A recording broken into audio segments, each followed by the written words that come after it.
Alors, 1 Jean 5, verset 19. 1 Jean 5, verset 19. Nous savons que nous sommes d'Élohim et que le monde entier se couche dans le mal. Mais nous savons, verset 20, que le Fils d'Élohim est venu et il nous a donné l'intelligence pour connaître le véritable. Et nous sommes dans le véritable en son Fils Yehoshua Mashiach. Il est le véritable Elohim et la vie éternelle. Petits enfants, gardez-vous des idoles. Amen. Donc, je vais m'atteler d'abord sur le verset 19. Nous savons que nous sommes d'Elohim et que le monde entier se couche dans le mal ou se tient dans le mal. Donc, le verbe coucher, c'est aussi le verbe se tenir. Il est tenu en soumission par le diable. Il se tient dans le mal et se couche dans le mal. Et quand on parle du monde, on parle du monde. Allons voir par exemple les termes utilisés dans le grec pour parler du monde. Alors, 1 Jean 5, 19. 1 Jean 5, 19. Quand on parle du monde, on parle du cosmos. Vous voyez, quand on parle de monde, c'est le monde, l'univers, les habitants de la terre, les hommes, la race humaine, la multitude sans Dieu, la masse des hommes séparés de Dieu, qui sont hostiles à Christ, les affaires du monde, les choses terrestres, la totalité des biens terrestres, les richesses, les avantages, les plaisirs, tout ensemble de groupes ou de particuliers de toutes sortes, que ce soit les gentils, en contraste avec les juifs, seulement les croyants, tout le monde. Ça, c'est le monde entier, il se tient dans le mal. Et quand la Bible dit que le monde entier se tient dans le mal, ça veut dire que le monde entier a été aussi vendu en fait à Satan, et c'est maintenant lui qui gère. Parce que Satan, on l'appelle aussi le chef de ce monde. On va voir ce verset-là. Je crois que c'est dans les évangiles de Jean où on peut voir ça. Voilà. Jean 14, verset 30. Quand on voit Jean 14, verset 30, Yohanan 14, 30, là c'est Jésus qui parle et il dit « Je ne parlerai plus beaucoup avec vous, parlant des disciples, car le chef de ce monde vient et il n'a rien en moi. » Le chef de ce monde vient. Donc, on vous dit bien que le diable est le chef de ce monde. C'est lui qui dirige le monde.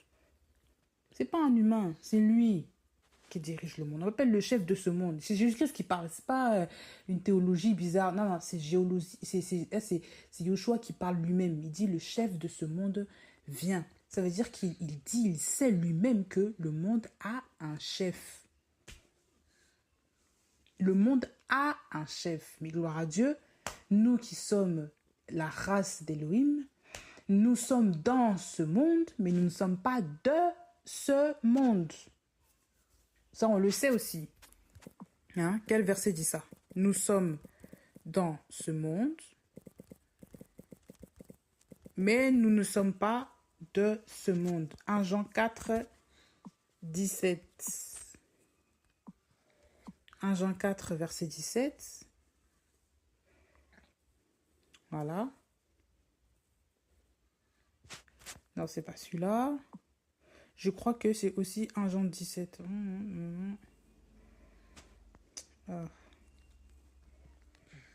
Non, c'est pas ça. C'est Jean 17 qui parle. Jean 17, quand vous allez, par rapport, quand Jésus parle, il intercède auprès du Père, et il dit où? Il dit...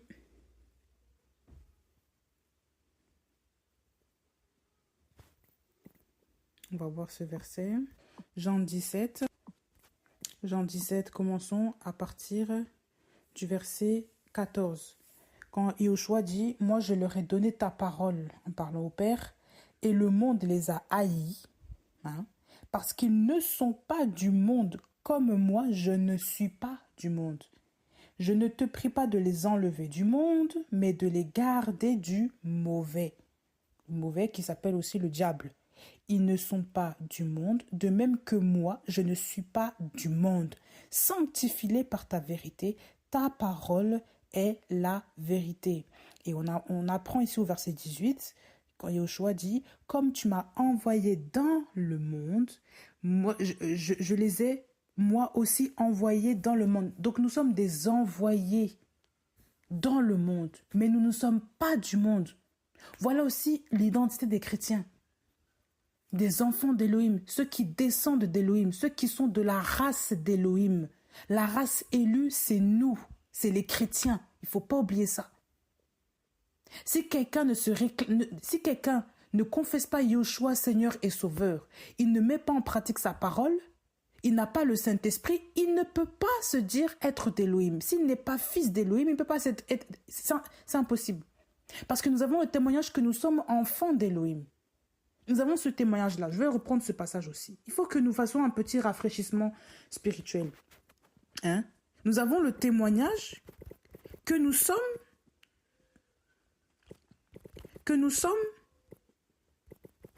enfants d'Élohim. Ça, c'est très important de comprendre ça. Romains 8, 16. Romains 8, 16. Romains 8, verset 16. L'Esprit lui-même rend témoignage à notre esprit que nous sommes enfants d'Élohim. Il faut pas oublier ça. Donc nous sommes enfants d'Élohim. Enfants. Or si nous sommes... Non, l'Esprit lui-même rend témoignage à notre esprit. L'Esprit du Seigneur rend témoignage lui-même à notre esprit humain, que nous sommes des enfants d'Élohim. Quand on dit enfant, on parle de descendance. On parle le fait d'avoir les mêmes gènes, d'avoir la même tête ici spirituelle, d'avoir les mêmes caractéristiques, les mêmes manières. Hein? Donc un enfant d'Élohim, eh ben, il a la certification du Père qu'il est enfant d'Élohim. Ça veut dire que les enfants du monde n'ont pas cette certitude-là qui sont enfants d'Élohim. Il n'y a rien qui prouve. En fait, eux-mêmes, ils ont des doutes. Ou alors eux-mêmes, ils se mentent à eux-mêmes. Ils savent eux-mêmes que par leur manière de vivre, là, ils ne sont pas de Dieu. Donc, il y en a beaucoup qui savent ça. Mais nous-mêmes, nous qui sommes enfants d'Élohim, nous, on ne sait pas tout. Eux-mêmes le savent dans leur fin fond. C'est pour ça qu'il y en a qui sont jaloux inutilement de ceux qui se disent enfants d'Élohim. Moi, une fois, ça m'est arrivé. Je disais à quelqu'un, moi, je suis fille de Yahweh. La personne m'a reprise. On ne dit pas ça. Ça, c'est tout le monde. On ne peut pas parler comme ça. Toujours quand tu dis ça, tu es fille d'Élohim. Mais fille, comment tu peux te... J'étais choquée. Je disais, mais qu'est-ce que j'ai fait de mal à dire que je suis fille de Yahweh et que c'est ma fierté. Et quand vous dites ça, ça dérange ceux qui ne sont pas enfants d'Élohim. Parce que eux ont ce poison-là en eux, hein, ce venin qui les alimente, parce qu'ils ne sont pas de la race d'Élohim. Et du coup, ils vous en veulent parce que vous avez le privilège que eux n'ont pas. C'est pas notre faute, mais eux, ils le savent dans eux-mêmes. Nous, on ne sait pas toujours. Parfois, on dit chrétien, mais souvent, ce n'est pas des chrétiens. Ce sont des loups ravisseurs déguisés. Et on pense que c'est ça des chrétiens. Non, ce sont des gens qui jouent des rôles ou qui se mettent dans une peau, qui veulent tellement forcer les choses qu'au fur et à mesure du temps, on se dit, mais c'est sûr, c'était pas un enfant d'Élohim, mais seulement on était tellement naïfs pour ne pas voir. Voilà. Ah oui, c'est ça le problème. Et une parenthèse aussi, comment est-ce qu'on sait qu'on est enfant d'Élohim? Eh bien d'abord, la Bible dit qu'il y a le témoignage de l'Esprit. Hein? Comment est-ce qu'aussi on sait qu'on est enfant d'Élohim? Par les fruits. La Bible parle des fruits de l'Esprit. Nous sommes des arbres. Hein? Symboliquement, nous sommes des arbres. Et nous devons porter du fruit. La Bible, quand elle prend Matthieu 7, hein? Quand on prend Matthieu 7, Jésus-Christ, Yahushua informe bien les disciples, il dit, gardez-vous des faux prophètes qui viennent à vous en habit de brebis, mais au-dedans, ce sont des loups ravisseurs. Vous les reconnaîtrez à leurs fruits. des raisins se cueillent sur des épines ou des figues sur des chardons? Ainsi, tout bon arbre produit de bons fruits, mais l'arbre pourri produit de mauvais fruits. Un bon arbre ne peut produire de mauvais fruits, ni un arbre pourri produire de bons fruits. Tout arbre qui ne produit pas de bons fruits est coupé et jeté au feu. Vous les reconnaîtrez donc à leurs fruits. On vous dit ici que les bons arbres produisent des bons fruits. Et ici, quand on vous parle, et les mauvais produisent des mauvais fruits, ça n'existe pas, voilà. Et ici, on vous dit, par exemple, quand on va dans Galates, quand on prend Galates 5, 22, on vous dit que le fruit de l'esprit, ça veut dire que l'esprit est comme un arbre, il produit des fruits. Le fruit de l'esprit, c'est l'amour, la joie, la patience, la bonté, la bénignité, la foi, la douceur, le contrôle de soi, et tout ça, etc., etc., etc. La Torah n'est pas contre ces choses, mais ceux qui sont au Mashiach ont crucifié la chair avec ses passions et ses désirs. Si nous vivons par l'esprit, marchons aussi par l'esprit. Donc là, on comprend ici que l'esprit que nous sommes produit des fruits. Donc, un véritable chrétien, un enfant d'Élohim, ça se voit par les fruits. Et on vous dit ici les œuvres, et ben dedans, il y a la joie selon le Seigneur, pas la joie selon les humains. Là. La joie du Seigneur, la paix du Seigneur, pas la paix comme le monde là le donne, la paix comme Jésus-Christ la donne. La patience dans les épreuves, là où tout le monde n'en peut plus, toi tu es patiente. Ça ne veut pas dire que ta femme est inconvertie, mon frère, que ton mari est inconverti, que ton enfant est inconverti, qu'il faut que tu coupes tout contact avec la personne parce que la personne ne veut pas se convertir. Non, il faut la patience parce qu'il y a au choix aussi un temps. Ça ne veut pas dire que ton mari, ta femme n'entend pas ce que tu dis à ce moment-là, qu'il faut commencer à créer sur la personne, commencer à dire oui directement, voilà, on va se séparer, commencer à faire des trucs. Non, il faut la patience. Il faut la patience. C'est comme tout. Une plante, ça ne pousse pas en une seconde, ça prend du temps. On ne comprend pas une langue en 10 secondes, en 10 minutes. Ça prend du temps, il faut de l'exercice. Et souvent, dans l'exercice, tu vas faire des erreurs. Et bien, ça, c'est pour tout le monde, c'est comme ça.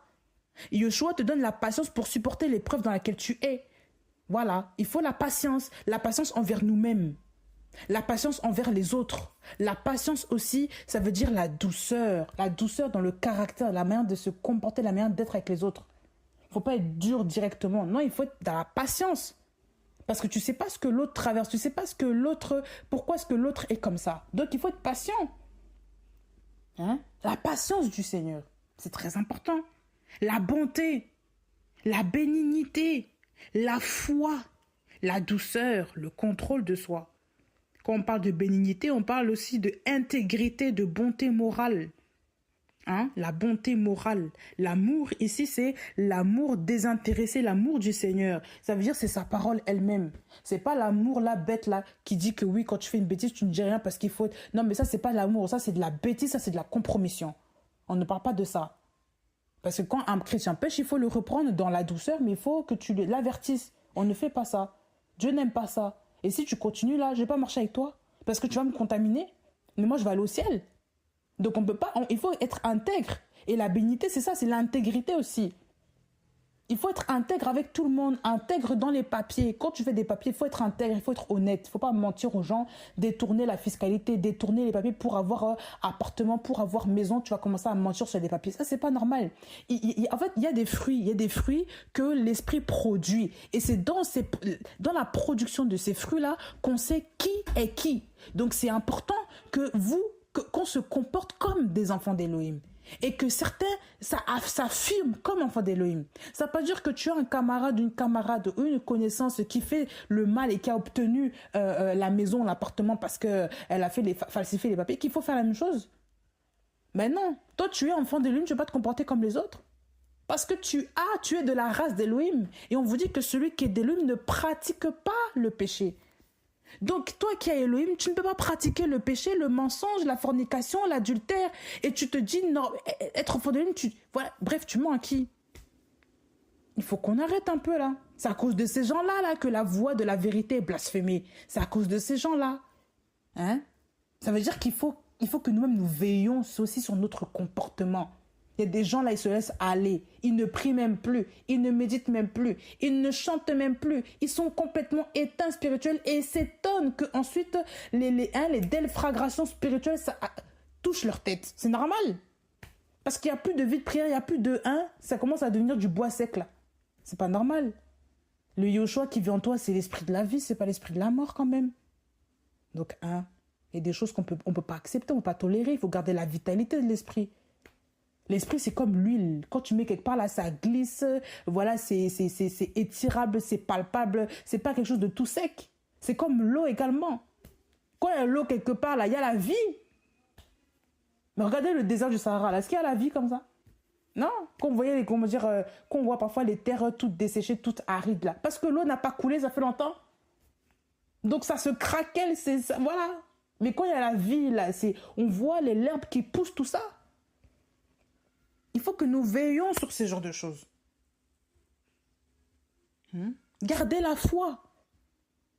Là où tout le monde perd la foi, là où tout le monde dit c'est impossible, là où tout le monde veut abandonner Jésus, toi tu gardes la foi. Parce que tu n'es pas de ceux qui se retirent pour se perdre. Tu n'es pas de ceux qui vont abandonner la foi pour retourner chez les Balaam, chez les Baal, les Astartés, tout ça. Nous ne sommes pas des enfants de perdition, nous ne sommes pas des enfants rétrogrades. Donc, nous avons un but à atteindre. Nous sommes que des pèlerins sur cette terre. Il ne faut pas que nous oublions notre identité. Vous êtes des pèlerins. Ça veut dire que tu traverses, tu passes. Ce n'est pas quelqu'un qui reste, qui demeure. Tu n'es pas enfant de ce monde. Les gens de ce monde, à leur maison, là, c'est le monde. C'est ça qu'on vous dit. Toi, là, ce n'est pas ta maison. C'est comme si tu prends ta valise, tu prépares ta valise. Quand il faut partir, tu pars. Un voyageur, quand il arrive quelque part, on sait qu'il est étranger, parce qu'il ne se comporte pas comme les gens de ce monde. Tout simplement. Bah oui, il y a des gens qui installent leurs affaires spirituellement dans le monde. Ils sont bien installés. Ils ne comptent même pas quitter le monde parce que leur vie, c'est le monde. Mais toi, tu sais bien que ta vie n'est pas le monde. Ça veut dire que tu ne veux pas investir, toutes tes pensées, toute ta vie en pensant au monde. Non, d'abord, tu recherches le royaume d'Élohim. Comme Jésus-Christ dit, cherchez d'abord le royaume d'Élohim et sa justice. On n'a pas dit cherche d'abord le monde. Non. Bah non. Toutes ces choses-là, on sait là qu'on a besoin de certaines choses. Parce qu'on est humain, on est dans la chair. Mais d'abord, la patrie, la maison que nous devons rechercher, c'est le royaume d'Élohim. Notre maison, c'est là-bas, c'est pas ici. Donc, beaucoup de gens ne saisissent pas cette pensée et ils se passent à côté et ils font tout pour s'accrocher au monde et aux gens du monde. Aux choses de ce monde, à tout. Tout ce qui touche le monde, ils font tout pour s'accrocher aux choses de ce monde. Et ils s'étonnent ensuite qu'il y a beaucoup de choses qui ne fonctionnent pas dans leur vie, qui ne vont pas. Ils se disent chrétiens. Tu ne peux pas mélanger, tu ne peux pas dire que tu aimes le monde et que tu marches avec Yoshua. Parce que celui qui aime le monde est ennemi de Yahweh. C'est ce que un Jean là dit, je sais plus quel chapitre. Voilà. N'aimons pas le monde, la Bible dit. Car ceux qui aiment le monde, ils sont ennemis de Yahweh. Ça c'est sûr, ennemis d'Élohim. Tu es ennemi de lui si tu préfères les choses de ce monde à celles à celles du royaume. Tu ne t'investis pas pour les choses du royaume. Et tu veux t'investir plus dans les choses de ce monde. Mais tu as un problème. Tu sais que ta chair va passer. Tout va passer sauf la parole. Donc ça veut dire que le premier travail, les premières choses dans lesquelles on doit s'investir, c'est les choses du royaume, à nous qui sommes enfants d'Élohim. Il faut bien l'entendre. Il y a des gens, ils se lèvent le matin, ils ne pensent que travailler. Ils ne pensent que leurs propres affaires, leur business. Ils oublient les choses du royaume. Et ils s'étonnent ensuite que, voilà. Beaucoup de gens s'étonneront à la fin des temps que Jésus-Christ ne les connaîtra pas. Parce qu'il n'y a pas de vie d'intimité. Tu n'as même pas travaillé pour le royaume d'Élohim. Tu préfères plus travailler pour les gens du monde. Juste pour sauver la face. Pour montrer que tu es une bonne personne. Ça, il y a un problème là-dedans, là. Notre identité, c'est quoi? En tant qu'enfant d'Élohim, on a une identité propre. Et c'est là qu'on les reconnaît. On les reconnaît à leurs fruits, à ce qu'ils manifestent. Et autant vous dire qu'un fruit ne pousse pas du jour au lendemain. Ça veut dire que le fruit, de la même manière que le fruit prend du temps pour se manifester et pour être croqué, pour être pleinement visible, les gens aussi dans leurs œuvres seront pleinement manifestes à un temps donné. Et c'est là qu'on saura qui est qui. D'où la parabole du blé et de l'ivraie. Il Il y a beaucoup de gens qui ne comprennent pas cette parabole. Ils pensent la comprendre, mais en vérité, ils ne comprennent rien. Parce qu'ils continuent et persévèrent de se mélanger avec des gens qui ne sont pas de la semence de Yahweh. Et ils ferment les yeux sur les actions des gens. Quand vous savez que l'autre est livré, comment veux-tu continuer à te mêler à quelqu'un qui s'appelle Ivray? Toi qui es le blé là. Tu n'as pas compris ça? Sa présence là ne t'irrite pas? Sa présence là n'est pas urticante pour toi? Il y a des gens là, c'est comme orties spirituelles. Ce sont comme des orties. Ils te dérangent. Quand tu es avec eux, quand tu parles avec eux, tu échanges avec eux, c'est comme si il y a quelque chose qui t'irrite, qui te gratte. Il y a un truc qui t'énerve. Vous voyez l'ortie là, quand elle se frotte à la peau, comment c'est? C'est désagréable, non? Eh bien, il y a des gens spirituellement, c'est comme ça. Ce sont des mauvaises herbes. Des mauvaises herbes. C'est comme la paille. La paille là, c'est juste la tige là du blé. Les tiges, le blé là, c'est ça, c'est le bon grain là. Mais la paille là, il n'y a pas de fruits, il n'y a pas de grain, il n'y a rien dessus. La paille là, on la jette au feu. C'est ce que la Bible dit. Il y a des gens, c'est la paille, c'est le foin. Ils n'ont pas de fruits. Ils sont là, ils se mélangent au blé là pour faire croire. Ils sont nombreux. Ils font croire qu'ils ont quelque chose. Et quand tu t'approches, il n'y a rien. Il n'y a pas de fruits. Vous voulez produire quoi avec des gens comme ça? Il y a même des gens qui se mettent en alliance dans le mariage. Ils se mettent en alliance dans les affaires, dans les entreprises, dans n'importe quelle organisation. Vous marchez avec des gens comme ça. Vous marchez avec des gens qui s'appellent livrés, des gens qui ne produisent aucun fruit. Vous voulez faire quoi avec des gens comme ça? Vous voulez produire quoi? Tu frappes dans la main d'un impie pour faire des affaires, pour faire commerce, et tu veux que ton affaire prospère dans le Seigneur. Mais attends, tu t'es trompé de Dieu là? Tu t'es trompé d'Élohim, parce que Élohim ne marche pas avec les inconvertis, ne marche pas avec les impies. Ben oui. Quand je dis, je précise bien les impies. Parce que quand on dit inconverti, à moins que, par exemple, si tu fais une affaire et tu es obligé de sous-traiter ton entreprise, faire sous-traiter les activités de ton entreprise, parler avec des commerçants, païens, tout ça, là, tu n'as pas le choix. Mais si c'est pour frapper dans la main de quelqu'un qui est associé avec toi dans une affaire, je t'assure que tu vas t'en mordre les doigts. Parce que si l'autre là, ça c'est l'esprit de Baal, l'esprit de maman qui est attaché à lui là. Mais tu auras des problèmes. Comment Yahweh peut-il se mélanger avec maman dans une même entreprise? Vous trouvez ça normal? Donc tu fais de maman le concurrent de Yahweh. Parce que tu t'es associé avec quelqu'un qui adore maman. Donc c'est impossible. Ton affaire ne va jamais marcher, elle ne va jamais prospérer. Vous ne vous dites pas pourquoi des fois il y a des gens... Ils lancent des affaires, ça marche d'un tonnerre, mais on ne comprend même pas. Pourquoi? Parce que souvent, c'est l'esprit de maman qui a derrière. Je ne dis pas que tout le monde comme ça, mais quand ça brasse des millions, des milliards, ça fait... Derrière, il y a beaucoup de choses quand même. Du jour au lendemain, il y a des gens qui percent comme ça. Ça ne vous parle pas, ça. Il y a des gens qui continuent à commercer avec des gens qui ont l'esprit de maman attaché à eux. Voilà pourquoi il ne faut pas frapper à la main de n'importe qui, parce qu'ils appartiennent à ce monde. Et dans ce monde, il y a des principautés. Éphésiens 6 en parle. Il y a des princes, des principautés, des autorités, tout ça, qui gouvernent les peuples, les royaumes, les secteurs aussi. Les secteurs. Beaucoup de gens gouvernent les secteurs. Ça ne vous parle pas? Ce n'est pas que les territoires humains, les physiques, là, tout ça, la mer, la terre, tel pays, telle ville, tel territoire, oui, il y a ça, mais il y a aussi les environnements, le secteur. Ça peut être dans le commerce, ça peut être dans la santé, ça peut être dans l'éducation, ça peut être dans le monde professionnel. Il y a des entités qui gouvernent là-dedans.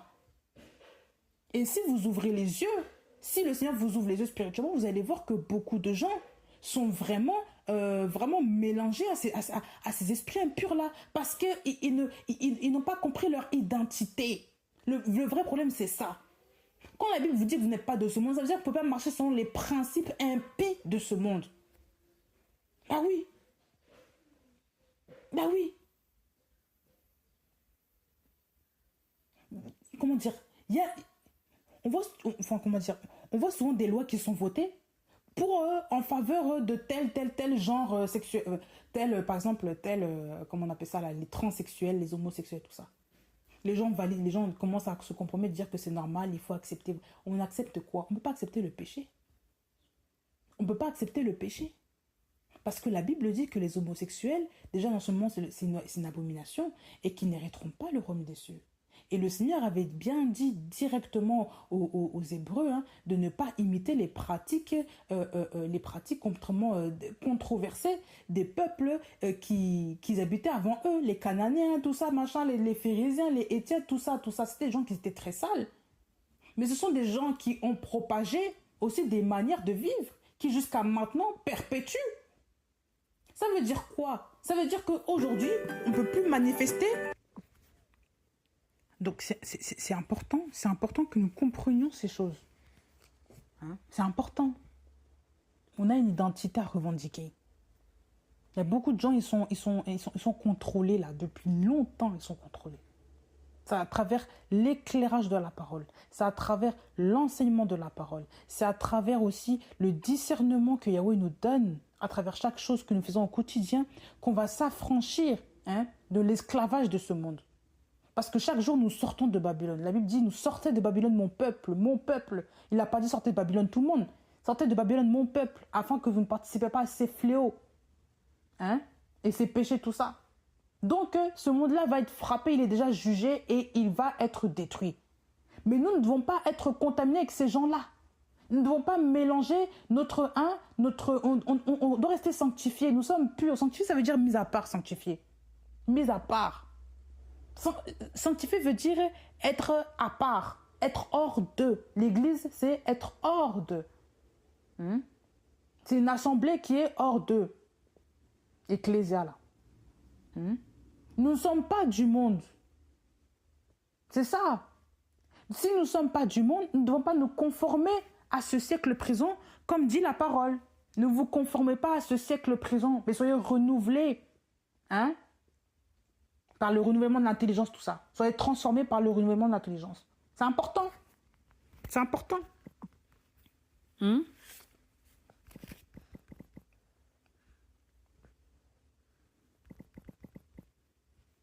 C'est important. Romains 12, 2. Romains 12, 2.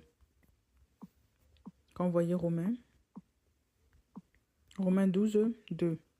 Ne vous conformez pas à cet âge-ci, mais soyez transformés par le renouvellement de votre pensée, afin que vous éprouviez quelle est la volonté d'Élohim, ce qui est bon, agréable et parfait. En fait, pourquoi? Regardez, on ne doit pas se conformer à ce siècle-là, devenir comme ces gens-là, mais on doit être transformé dans notre pensée, transformé. On doit avoir un changement de pensée afin d'éprouver, ça veut dire afin de savoir, de creuser en fait.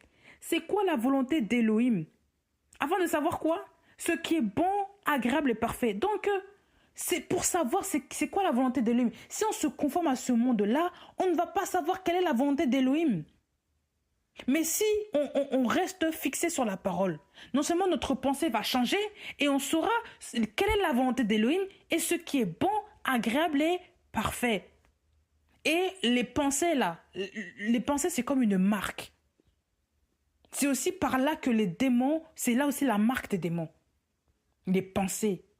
Parce que les démons commencent à insuffler des pensées et si nous cédons dans nos actions, ils prennent place. Maintenant, ils gouvernent, ils viennent. En fait, c'est comme si tu laisses une porte d'entrée, ils gouvernent ton corps. Donc, à travers tes pensées-là, il y a toujours un esprit qui veut te dominer. Si ce n'est pas l'esprit du Seigneur qui va te gérer, ça sera l'esprit les esprits impurs, tout ça. Quelle que soit la pensée. Quelle que soit la pensée. Voilà pourquoi il y a des gens, quand par exemple, ils regardent un contenu, et ben maintenant, ils ne pensent qu'à ce genre de contenu. Il y a des gens, ils regardent que des trucs, je sais pas, de crimes, de meurtres et tout ça. Mais c'est pas étonnant qu'après, ils ont des pensées de meurtre, des idées de meurtre, des pensées de je ne sais quoi. Ce n'est pas étonnant. Quand vous voyez déjà les gens, comment ils se conforment à ce siècle présent parce qu'ils ne font que suivre des actualités qui sont bizarres. C'est normal que maintenant, ils ont peur de sortir dehors. Ils ont peur maintenant de vivre normalement. Quand ils suivent que des trucs, oui, tel homme a tué un enfant, tel homme a attaqué un petit, telle personne a fait ça, telle femme a détruit son enfant, a congelé son bébé. Ce n'est que normal que maintenant, les gens commencent à avoir, ils deviennent parano, bizarres, fous. Parce que tu n'es là, tu t'abreuves d'une source qui n'est pas bonne. Au lieu de t'abreuver plus de la parole du Seigneur, non, tu préfères plus t'abreuver des choses de ce monde. Mais ce n'est que normal que tu commences maintenant à avoir des pensées de stress, d'angoisse, de peur. Parce que tu laisses la porte ouverte à ce que cet esprit-là te balance comme idée, te pensée, et il te contrôle bien, il te gère bien, il gère bien tes sens. Tes oreilles, tes yeux, ta réflexion, il la gère. Parce que tu laisses la porte ouverte, tu ne fais pas de bras de fer. C'est même pas faire de bras de fer. Tu ne refuses pas le contrôle de cet esprit-là dans ta vie, dans tes pensées. Donc tu te conformes déjà à ce que lui, il veut. Tu te conformes à la volonté du diable, la volonté de cet esprit impur. Il y a des femmes qui ne font que regarder, comment dire, du matin au soir. Elles ne font que regarder les trucs de cuisine, trucs de rangement, du matin au soir, du matin au soir. Tu ne fais que regarder ça. Tu es une Martha. Est-ce que le Seigneur t'a dit qu'il fallait regarder ça du matin au soir pour être une bonne femme? Martha était tellement agitée, elle avait tellement de choses à faire là, mais Myriam était au pied du maître. Hein? Donc ça ne veut pas dire que tu regardes 1000 trucs à la fois, que tu vas être bref, que tu vas être parfaite. Ce sont les affaires du monde. Il y a un temps pour tout. Quand c'est le temps pour être assis au pied du Seigneur, tu es là comme une Martha affairée partout. Mais tu n'as pas compris que c'est le diable aussi qui veut te distraire.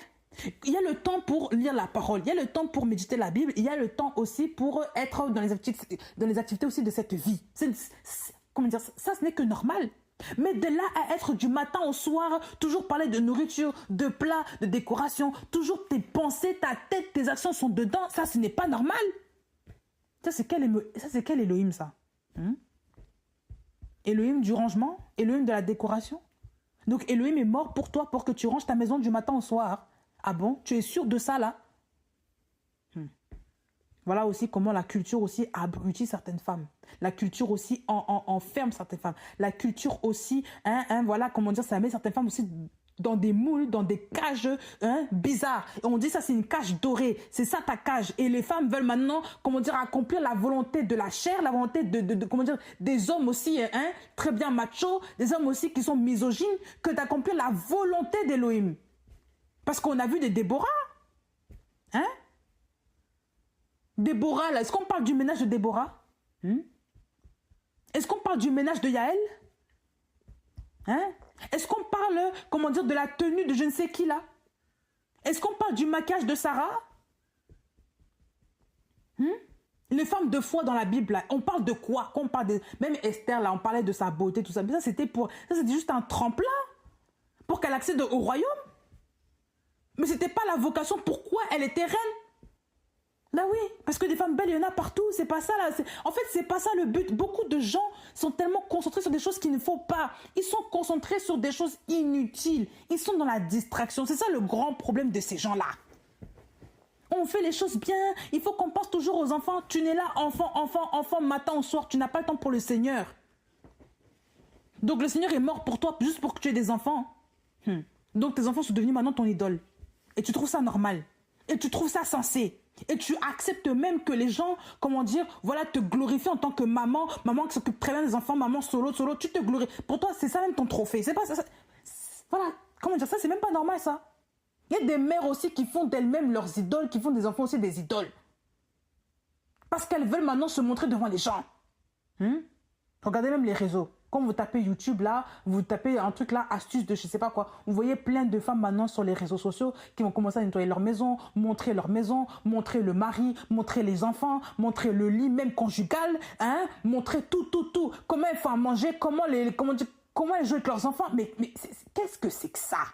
Elles veulent prouver quoi ces femmes? Ce sont des Martha. Regardez la génération d'aujourd'hui. Oui, mais moi je m'occupe de mes enfants, je suis parfaite. On t'a pas dit pas t'occuper de tes enfants.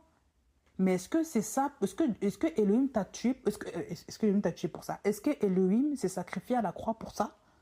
Pour que tu montres à tout le monde que tu es une Martha là?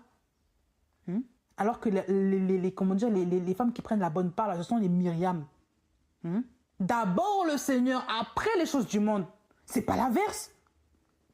Toi tu fais le contraire. T'as pas compris ça encore. Voilà pourquoi tu cales tout le temps.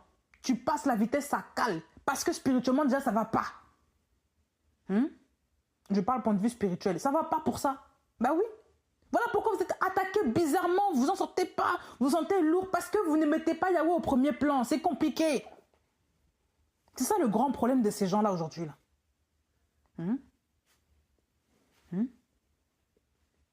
Beaucoup de gens, là je parle des femmes parce que ben, j'en suis une, je sais. Mais les hommes aussi n'en parlent pas. Les hommes aussi.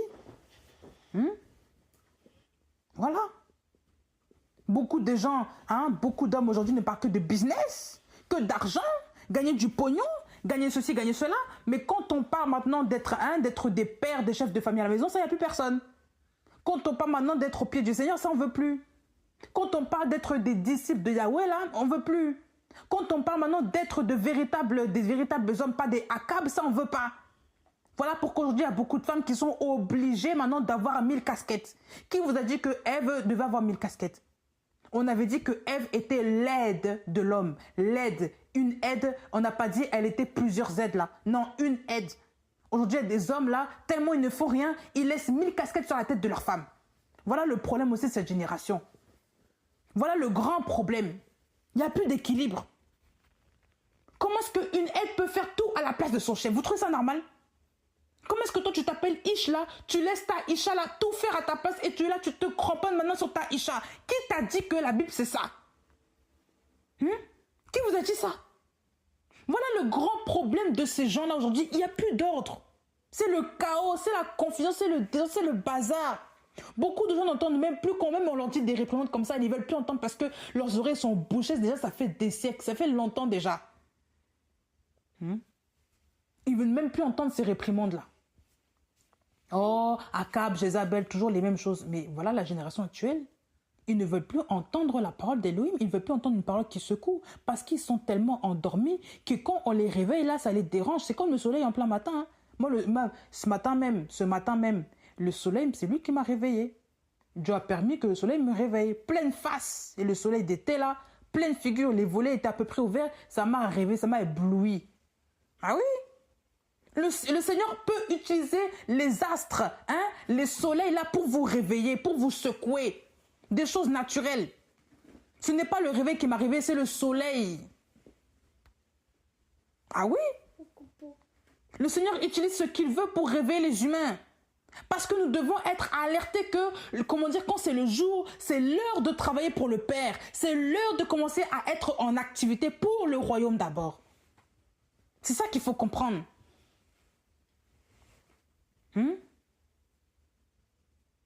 C'est l'heure, c'est le moment, c'est le moment. Ce n'est pas la nuit qu'on commence à travailler. Ce n'est pas la nuit qu'on commence à se lever. C'est le jour. Parce que nous sommes des enfants du jour. On n'est pas des enfants de la nuit. On n'est pas des enfants de la ténèbre. Il faut bien comprendre ça. Combien de gens, ne font que vivre la nuit au sens spirituel. Ils ne font pas d'œuvre pour le Père. Ils ne font que les œuvres de ce monde. Ils ne font que marcher dans ce monde. Ils ne font que les choses de ce monde. Ils ne font que dormir. Ils ne sont pas réveillés. C'est grave. Moi, une fois, j'avais fait un songe il y a longtemps dans ma famille. Dans la famille dans la maison de mes grands-parents. Tout le monde, beaucoup de gens de la famille étaient là. Et j'étais là, je marchais. Et chaque fois que j'ouvrais une pièce, je voyais des gens qui dormaient. Plein jour, en pleine journée. Beaucoup de gens avec des matelas partout, des gens qui dorment. Des gens, tu ouvres la pièce, tu refermes, des gens qui dorment. Tu ouvres, des gens qui dorment. Et je me suis dit, mais à l'époque, qu'est-ce que c'est? Et au fur et à mesure du temps, quand on enseigne avec la parole, on comprend ce que ça signifie. Vous vous rendez compte de la gravité, là? Même dans nos familles, beaucoup de gens dorment. Beaucoup de gens dorment. Et beaucoup de gens se sont fait ensorceler. Beaucoup de gens, leurs yeux là sont tellement poudrés avec la sorcellerie. Ils ne voient plus rien. Ils sont endormis. Parce qu'on a fermé leurs yeux spirituellement. On les a bouchés, on a bouché leurs oreilles, mis de la cire sur leurs yeux avec des fausses doctrines. On les a aveuglés avec les choses de ce monde. Les choses de ce monde aussi aveugles, te rendent dépendante de ces choses de ce monde. C'est comme si tu es ensorcelé par ces choses. Si tu entends un faux message, une fausse espérance, un faux, je sais pas quoi, une fausse, bref, quoi que ce soit, tu vas commencer à suivre cette chose-là pensant que ça peut répondre à ton besoin, mais tu es ensorcelé. Combien de gens à qui ça n'est pas arrivé? Tu vois de loin, tu crois que c'est de l'eau, mais c'est un mirage. Ce n'est pas de l'eau, c'est une illusion. Et quand tu arrives là, il n'y a rien. C'est la sécheresse. Ah oui. Combien de gens courent après les choses de ce monde? Combien de gens courent après les choses de ce siècle? Parce qu'ils ne cherchent pas le Seigneur, ils tombent dans des pièges. C'est ça le problème des gens. Ils tombent dans des pièges. Et aujourd'hui, là, comme vous voyez, la sorcellerie bat son plein dans toutes les sphères. Regardez comment le diable manipule les humains en les attirant avec quoi? Avec l'argent. Avec l'argent. Oh, par mois, tu gagnes tant. Oh, par mois, tu peux gagner tant. Par mois, tu peux gagner, je ne sais pas, voilà, plus de 8 000 euros, 10 000 euros par mois. Tous les mois, regardez même YouTube, oh YouTube. YouTube, quelle plateforme géante où les sorciers postent du tout et du n'importe quoi. On vous montre YouTube. Vous entrez sur cette place de marché là. Vous voyez toutes sortes de têtes. Beaucoup des hommes en plus. Beaucoup des hommes parce que les hommes c'est de la recherche du pouvoir, la recherche de la domination tout le temps. Et vous voyez des hommes qui commencent à vous mettre. Alors parfois tu ne cherches même pas la chose. Des publicités qui te parlent de oui gagner par mois jusqu'à combien? Des publicités qui te parlent de gagner. En plus des jeunes, ce n'est pas des vieux. Ce ne sont pas des gens qui ont de l'expérience. Parce que même les vieux qui ont été dans ce domaine-là vont dire qu'il va falloir travailler dur pour avoir ça. Non, on voit souvent des jeunes, des gamins, adolescents, des gens qui n'ont même pas 30 ans, qui vont vous enseigner sur le pognon, l'argent. Ils brassent beaucoup d'argent. Parce qu'ils sont à la recherche de ces choses-là. Vente de formation, vente de ça. Moi, ça m'énerve quand je vois ça tout le temps. Je me dis, mais qu'est-ce que c'est que ça? Tout le temps, tu vois toujours les mêmes personnes, les mêmes têtes là qui veulent vous enseigner maintenant comment faire. Tout le temps. C'est pas normal ça quand même. Bah oui. C'est pas normal.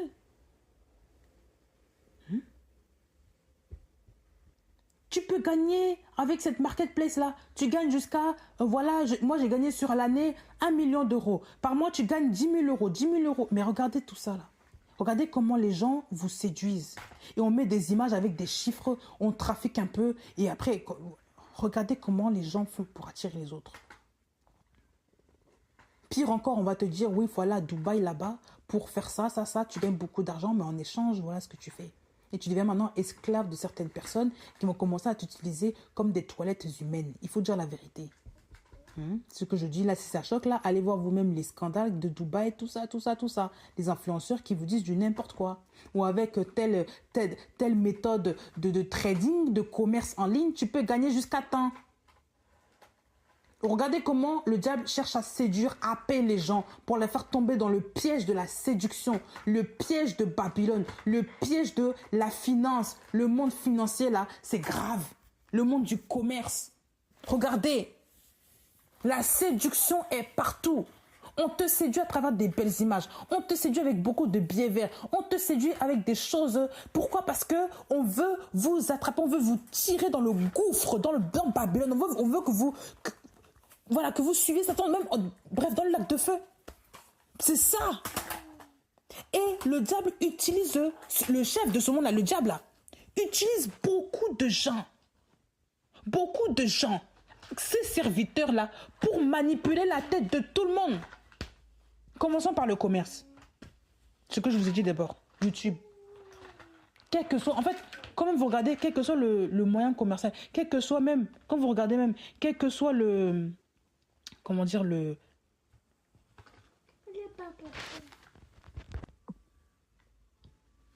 Quand vous regardez d'abord le commerce, l'industrie commerciale, les commerces, les sociétés, tout ça, la plupart des commerces, tout ce qu'ils mettent en œuvre, c'est pour séduire les gens. Le pire, c'est maintenant en ligne. Comme les gens, par exemple, tellement il y a des gens sur Terre, tellement il y a d'entreprises sur Terre, les gens n'ont pas toujours le temps d'aller voir ton entreprise. Donc, qu'est-ce que les gens vont faire? Ils vont commencer à mettre des belles images sur Internet. Parce qu'ils savent que maintenant, quasiment, beaucoup de gens sont connectés. Donc, on va commencer à t'attirer sur Internet afin que tu payes en ligne et que tu fasses du chiffre d'affaires sur leur entreprise. Ça encore, c'est pas une mauvaise chose. Mais quand ça commence à mettre des images de ça, quand ça commence à mentir, extrapoler les choses pour attirer les gens et les tromper pour voler leur argent, ça, ce n'est plus du Seigneur. Et ça, dans quasiment toutes les entreprises, les hommes veulent maintenant le chiffre d'affaires. Ils veulent le chiffre. Non pas pour gagner honnêtement leur vie, juste pour devenir riches. Pour être les premiers partout en tout. Pour avoir le monopole. Certains même peuvent faire des concessions graves, des sacrifices graves, peuvent détourner beaucoup d'argent. Jusqu'à tuer la réputation de certains secteurs, juste pour avoir plus de parts de marché, plus d'argent. On vous enseigne même à l'école toutes sortes de stratégies pour avoir de l'argent, pour gagner sa vie. Même de manière, parfois, des trucs bizarres. On vous enseigne même à contrôler les données des gens, contrôler la population à travers les données que tu peux avoir. On t'enseigne à analyser tout ça pour avoir un chiffre exponentiel. Beaucoup de gens maintenant ne font que ça. On ne compte même plus sur la foi. Quand Yoshua a demandé, il a dit aux disciples, mais prenez votre filet là, mettez-le de ce côté de l'eau là. C'était la foi. Et ils ont récolté 153 poissons. C'est ce que la Bible dit. Mais au départ, quand c'était eux-mêmes, ils n'ont rien trouvé. Parce que ça, c'était la chair. Mais quand c'était Jésus, Jésus a donné des gros poissons. Et le filet ne s'est pas détaché. Si tu veux avoir un commerce qui prospère, toi qui es enfant d'Élohim, il faut compter sur Yoshua Mashiach. Parce que c'est lui qui te donne la provision. C'est lui qui permet à ce que le commerce là que tu as ne se déchire pas. Que tu aies le succès durable. Et que tu puisses avoir une bonne récolte financière, une bonne rentabilité. Mais ce n'est pas quelque chose qui va te détruire au point de te faire compromettre dans l'argent. Ça veut dire qu'il va te donner ce que tu as besoin pour vivre. Voilà. Et aider aussi les autres autour de toi. Mais ce n'est pas dans le but de s'enrichir comme ça. Beaucoup de gens ont fait le pacte avec l'ennemi pour avoir l'argent, les dollars qu'ils ont là. Vous savez ça? Regardez même les pensées de ces gens-là. Quand on dit les pensées, il faut pas se conformer aux 7%, il faut être renouvelé par l'esprit, tout ça, machin. Mais regardez les pensées de ces gens, regardez comment ils pensent. Ils ne pensent que manipulation, que fraude, que argent. Ils ne pensent que ça. Ils ne pensent qu'à détruire leurs concurrents, jusqu'à ils maltraitent leurs employés. Regardez la pensée de ces gens-là. Tellement ils sont axés sur l'argent, ils en perdent leur humanité. Et vous trouvez ça normal? Et beaucoup de gens veulent devenir aussi comme ça. Ils veulent faire l'argent. Ils veulent maintenant devenir influents. Même un de nos formateurs, là, dans une formation que j'ai fait, là, un de nos anciens formateurs, là, il disait, oui, voilà, pour paraître correct devant les gens, pour paraître attrayant, pour paraître, pour que l'autre croie en nous, il faut avoir la montre, il faut montrer la montre, il faut être bien habillé, il faut montrer une certaine position. Je dis, mais qu'est-ce que c'est que ça? Et il avait une montre de marque. Je dis, mais qu'est-ce que c'est que ça? Donc c'est ça, qu'est-ce que c'est? Moi, je ne veux pas travailler dans une entreprise, honnêtement, qui me montre du bling-bling d'apparence, alors qu'en vrai, je ne suis pas comme ça. Et pourquoi faire? Parce que dans beaucoup de trucs de la vente, quand tu appelles les gens, il faut que tu sois... Donc, il faut avoir une certaine tenue pour que l'autre accepte, pour que l'autre te considère, pour que l'autre te suive. On ne va pas faire ça. Parce que ça, ce n'est pas l'évangile de notre Père, même s'il s'agit de commerce, là, mais le commerce, là, même dans la Bible, on parle du commerce aussi. On parle des affaires. Mais le fondement, notre fondement, c'est Yoshua. Notre fondement, là, c'est pas les hommes. C'est parce que la mentalité babylonienne dit, là. Ça, c'est Babylone, tout ça, là. Mais des gens, ils ne font que regarder à ce monde-là parce qu'ils pensent que leur modèle, c'est le monde. C'est ça le problème. C'est pour ça que je dis qu'il faut connaître notre identité. Beaucoup de gens n'ont plus de personnalité. Beaucoup de gens ne connaissent plus leur identité. Ils n'ont plus de personnalité. Ils ne savent même plus qui ils sont. Ils suivent des gourous. Ils suivent des charlatans. Ils suivent des lobbyistes, etc.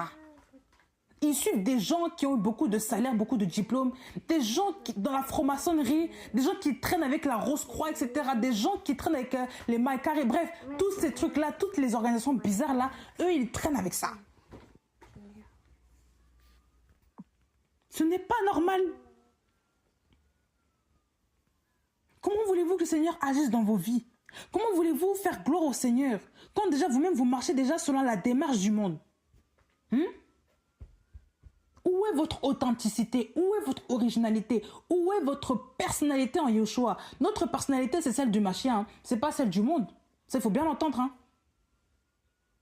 Oui, humainement, toi, tu es différent de moi. Humainement, nous sommes tous différents. Mais notre personnalité, déjà de base, notre point de repère, c'est qui? C'est le Mashiach. Qu'est-ce que le Mashiach dit? Il dit qu'on ne peut pas servir Elohim et Maman. On ne peut pas servir deux Elohim en même temps. C'est pas... Soit tu haïras l'un et tu aimeras l'autre. Mais tu ne peux pas servir les deux en même temps. C'est pas possible. Donc, il y a des gens, il faut qu'ils arrêtent. Il y a des gens, leur trésor là, c'est ce monde-là. Leur trésor, c'est vraiment... Non, ton trésor là, c'est le ciel. Cherchez d'abord le royaume des cieux et sa justice et le reste vous sera donné. On n'a pas dit chercher d'abord le monde. C'est pas comme ça là. Pourquoi on met la charrue avant les bœufs comme ça? C'est ça le problème de ces gens-là. C'est ça le problème de beaucoup d'entre nous. On n'a pas compris où est notre place. La mentalité du monde déjà nous a matrixés parce que on ne prie même plus. Il n'y a pas de...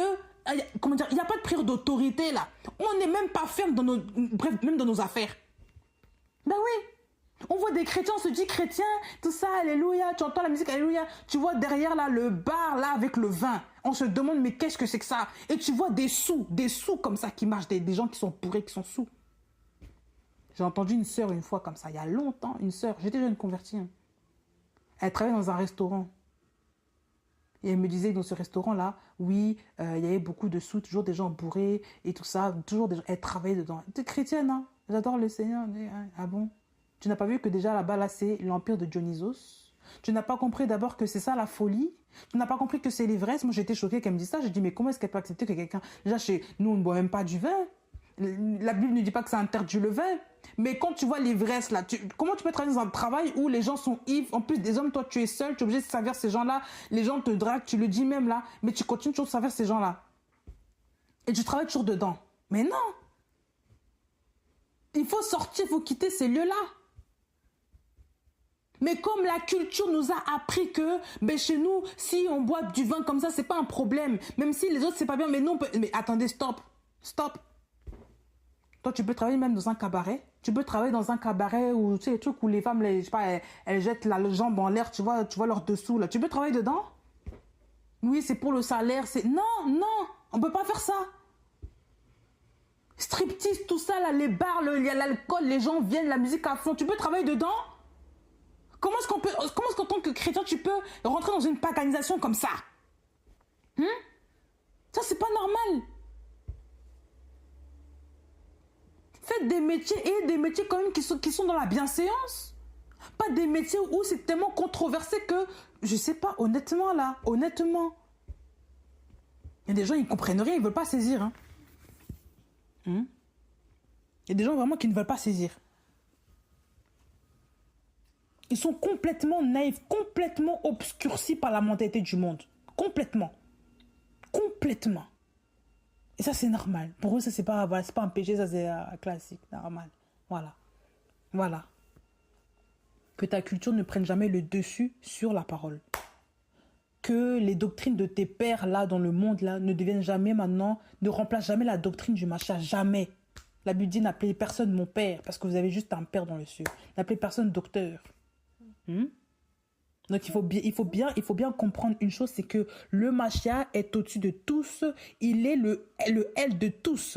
Il est même le chef de Satan. Il est le chef de Satan. Donc il n'y a pas à vouloir commencer à comparer les deux. J'accepte pas, je fais un mélange, je trie la parole, je prends ce que je veux. Non, on ne peut pas faire ça. Non, là, le Seigneur n'est pas dedans. Ça, c'est pas de la parole, ça. Hein? Ça, c'est pas normal. Il y a beaucoup de gens qui sont compromis. Ils comprennent rien. Ben non. C'est pas normal. Combien de gens aussi, maintenant, comment dire, rentrent même parfois dans des métiers un peu controversés, bizarres, tout ça pour fliquer les gens, pour contrôler les gens, et ils acceptent même de prendre les données des gens pour travailler pour certaines personnes qui sont hautement placées pour récolter les données personnelles. Vous trouvez ça normal? Ça, c'est pas normal aussi. Et des gens même qui créent des sites d'espionnage, tout ça, c'est pas normal. Vous tous qui avez, comment dire, vous tous qui connaissez ou qui êtes des gens qui travaillent dans tout ce qui est métier, espionnage, comment dire, franc-maçonnerie, vous êtes là, vous travaillez avec des hauts dirigeants, vous le savez, vous faites quand même votre travail pour eux parce que soi-disant ils vous payent bien, ils vous payent bien. Vous savez que le site là, créé là, il y a une fin stratégique. Quand tu récoltes les données des gens là, c'est interdit, mais vous le faites quand même là. Des gens qui font les hackers sur Internet là. Après, vous dites chrétien. Chrétien comment? Comment est-ce que tu peux violer la vie privée des gens? Ça, c'est normal, ça? Même dans le monde des finances, on voit beaucoup ça. Les cartes bancaires, tout doit être maintenant numérisé. On ne veut plus d'espèces. Pratiquement, les gens, quand tu parles d'espèces payées en truc par espèce, là, ben non, il faut payer ça par carte. Ben non, il faut passer par le site. Ben non, il faut faire ça comme ça. Maintenant, c'est comme ça. Les gens, il n'y a plus de liberté. On ne veut plus de liberté. Pratiquement, on ne veut plus de liberté. On ne veut plus de ça. On ne veut plus que l'homme soit libre. Voilà aussi l'empire de la domination. Voilà aussi l'empire du diable. Le diable ne veut pas que les hommes soient libres. Le diable veut contrôler les gens. Il veut de plus en plus maintenant mettre la main sur tout ce qu'il peut avoir. Voilà pourquoi même nos téléphones là, entendent tout ce qu'on dit. Nos téléphones, comment dire, quand tu parles, même une discussion avec ton conjoint, ta conjointe, peu importe, il va commencer à filtrer les choses et tu vas ressortir ça, il va te ressortir ça même sur une page lambda. Tu ouvres le téléphone, tu vois, ah ben, comment faire ceci, comment avoir cela, comment je ne sais quoi, comment cuisiner tel plat. Toi-même, ce que tu as pensé dans ta tête, lui-même, il a traduit ça devant toi. Comment faire ceci, comment, et tu te dis, mais qu'est-ce que c'est que ça? Est-ce que je t'ai demandé ton avis? Et tu me mets ça en plus devant mes yeux. Est-ce que je t'ai demandé ton avis? Voilà le contrôle. Le contrôle. On vous contrôle même chez vous avec vos téléphones. Pourquoi est-ce qu'aujourd'hui on a fait exprès de mettre des téléphones maintenant dans la maison de tout le monde? Pourquoi est-ce qu'on ne veut plus de fixe? Parce que sur les fixes là, c'est limité. Pourquoi est-ce que même les fixes là aujourd'hui, même aujourd'hui, il n'y a presque plus de fixes? Pourquoi? Parce qu'on fait rien avec les fixes, il n'y a pas de données comme ça. Il n'y a pas d'empreinte digitale. Il n'y a pas de données. Les gens ne passent pas leur vie avec le fixe. Ils passent leur vie avec les téléphones portables. On dort avec, souvent on sort avec. C'est comme une puce qu'on a intégrée sur toi. Et beaucoup de gens travaillent avec leur téléphone. La plupart d'entre nous, on travaille avec le téléphone. Ne mentons pas. C'est rare aujourd'hui les gens qui ne travaillent pas avec le téléphone. Même pour appeler ton patron, tu as besoin de ton téléphone. C'est pas le fixe. Hein. C'est le téléphone portable, non? C'est quelque chose on doit avoir ça sur nous. Quand même quelqu'un sort son téléphone, on va dire, mais comment tu es sorti sur ton téléphone? Ça, c'est pas normal, ça. Parce que c'est bizarre. C'est devenu tellement normal. Alors que c'est quelque chose qui n'est même pas né avec nous. Mais on veut nous le greffer de force. Et ils ont eu cette invention-là de tout stocker dans un téléphone. Même la carte bancaire maintenant dans le téléphone. Tes données personnelles dans le téléphone. Tes pièces d'identité dans le téléphone. Même les trucs numériques là, qu'ils appellent en France ici, identité numérique là, avec quoi tu te connectes là. Toutes tes données, si tu veux accéder à un site là, tu passes par celui-là dans le téléphone. Tout est enregistré. Il faut qu'on te localise, il faut qu'on sache qui tu es. Il faut qu'on sache qui tu es sur le plan humain. Là. Il faut qu'on sache tout de toi. Tu es né quand, tu as fait quoi, tu es parti, même les voyages là. Et maintenant, on prend les voyages maintenant, voilà, les e-billets. Hein, les e-billets. Tu vas sur la SNCF et tu prends ton billet, tu commandes. Voilà, et la SNCF a la trace de tout ce que tu as fait dans ta vie. Où tu as voyagé, où tu es parti, où, quel billet tu as pris. EasyJet, c'est pareil. Tu veux prendre l'avion, tu es parti où? Air France ou peu importe. On connaît tous tes trajets. Voilà l'empire de la domination. Il faut qu'on t'observe. Vous voyez l'œil là, comment dire, l'œil comment ça s'appelle, Horus là, l'œil de la pyramide, tout ça là. Ça vous parle pas? L'œil de Horus, tout ça. C'est ça les caméras là. C'est ça. C'est ça les caméras. Bah oui, tout est fait exprès. Tout est fait exprès. On ne veut pas que les hommes soient libres. On veut les contrôler à distance. On veut pouvoir maintenant même balancer des fausses informations. Regardez même l'IA. Cette invention bizarre, diabolique, dont même moi je crains, j'ai peur. Je n'aime pas du tout cette invention-là. Parce que c'est une invention qui est très dangereuse. Elle peut mimer la tête d'une personne, inventer des propos que tu as dit.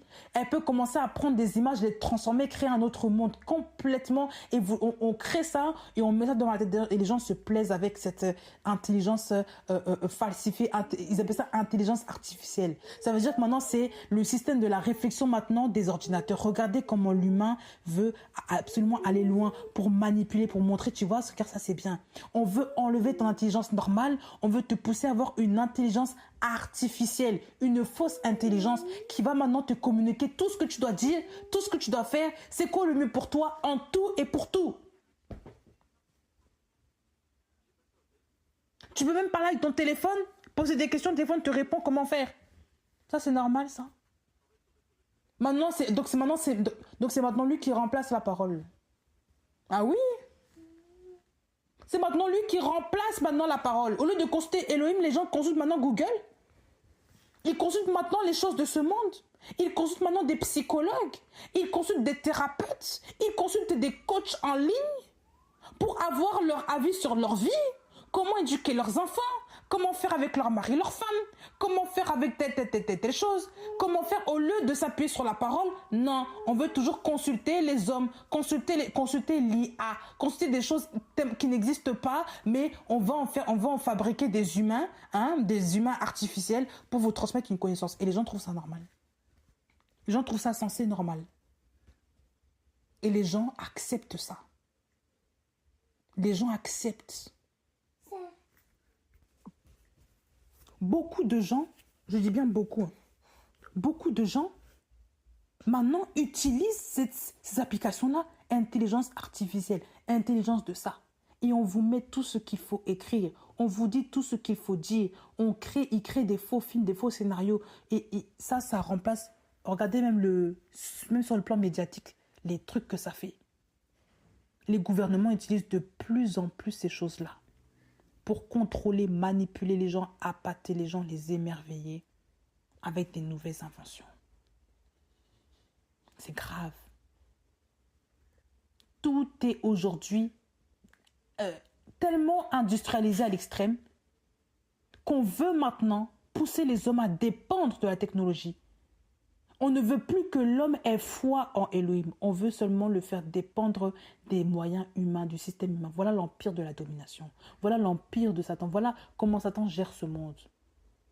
Satan est rusé. Il sait qu'il doit inventer des choses pour que les hommes de ce monde puissent s'y conformer. Parce qu'il veut les tenir en laisse, comme des animaux. Il veut les maintenir. Sans téléphone, là, il y a des gens qui ne font rien. Sans téléphone, il y a des gens qui ne savent même pas où aller, ils ne savent même pas c'est quoi l'endroit là-bas. Ils ne connaissent rien. C'est comme le GPS. Bah oui. Auparavant, là, les hommes, là, comment faisaient-ils pour aller de tel endroit à tel endroit? Même parfois, je me posais toujours la question. Même parfois, quand je regarde le trajet de Paul, là, je me dis, mais comment Paul faisait pour savoir ça, c'était là-bas, après ils sont partis là-bas? Comment ils avaient tout ça?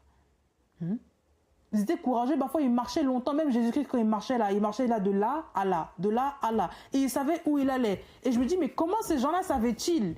Parce qu'avant, il n'y avait pas de pancarte comme aujourd'hui. Il n'y avait pas de trous, bref, on ne voyait pas là-bas direction temps, la N12, la N13, le départemental, on ne voyait pas tout ça. Il n'y avait pas autant de véhicules. Tu étais parfois tout seul. Ben oui. C'est ça qui est quand même terrible. Je me dis, mais les gens avant étaient intelligents parce qu'ils se référaient souvent au ciel, au soleil ou à des routes communes. Mais c'est pas comme aujourd'hui. Aujourd'hui, c'est pas pareil. Ah oui. Tout dépend maintenant du téléphone, les réseaux, l'ordinateur, l'Internet en général. Si les gens n'ont pas Internet quelque part, pour eux, la vie est nulle. Hein? Ah oui. Donc le monde est gâté. Le monde est gâté, le monde est pourri. Le monde est complètement jonché d'ordures, de choses. Ce n'est qu'un arbre mort. Il n'y a pas de vie. Il n'y a pas de vie. Quand on regarde même dans le secteur de la cosmétique, c'est pareil. Mes sœurs, un conseil, faites attention à ce que vous mettez sur votre visage. Là. Vous ne savez pas comment sont fabriqués les produits. Vous êtes là, vous mettez du n'importe quoi sur votre visage sous prétexte que c'est la mode, que c'est coutume de se maquiller. Mais tu ne sais pas avec quoi le produit, ce qu'ils ont fait, quel produit ils ont mis dedans pour affecter ta peau, pour contrôler aussi ton corps. Bah oui. Parce que dans les choses que nous mettons sur nous, que nous acceptons d'ingérer, que nous buvons, que nous mangeons, il y a des choses dedans. Bah oui. Pourquoi ont-ils créé les pesticides bizarres là? Pourquoi est-ce qu'ils ont fait ça? Hein? Ces gens-là ont créé des choses là pour détruire l'être humain afin de vendre des médicaments aux gens. Pour que l'homme devienne maintenant dépendant du système de ce monde, qui veut qu'il soit toujours malade, qu'il aille au médecin, au machin, pour rentabiliser l'économie du pays, l'économie, tout ça. Bref, aujourd'hui, les gens ne comprennent plus ça. Aujourd'hui, on te dit que c'est obligatoire d'aller chez le médecin, même si tu n'es pas malade, il faut faire un contrôle. Quel contrôle?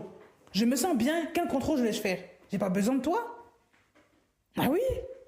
Même quand j'étais enceinte, on m'avait dit, mais c'est obligatoire, il faut faire, madame, aller chez le dentiste, tout. Pourtant, j'avais des belles dents, elle a dit que j'ai des très très belles dents, j'avais pas de problème.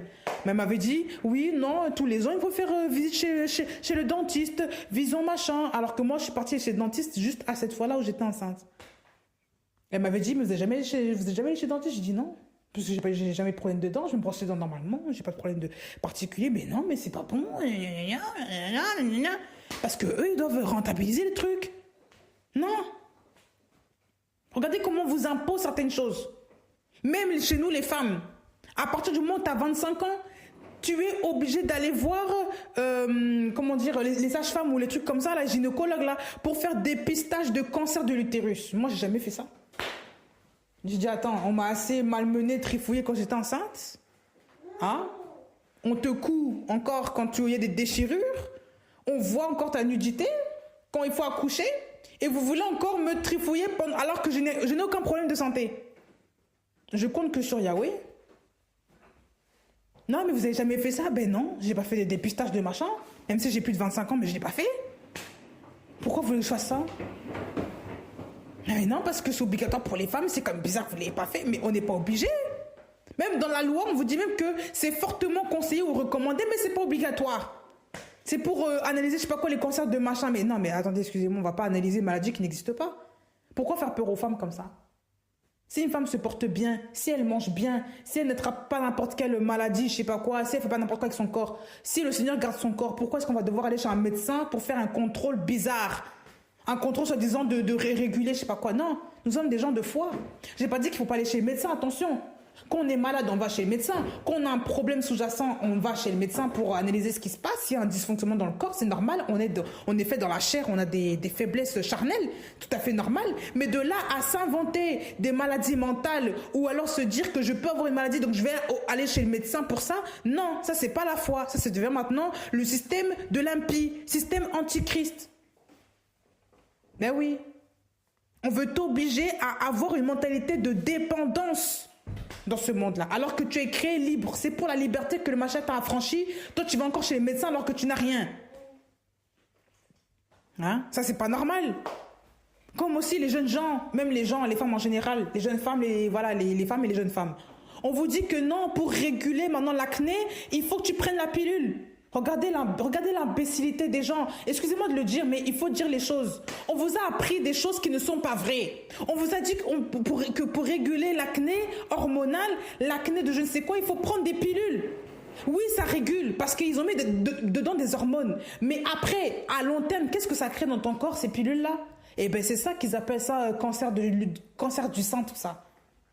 Cancer de tout ça, les trucs, toutes les maladies que les femmes ont là. Voilà ce que ça crée après. Ça veut dire que ça, en gros, que ça n'est pas normal.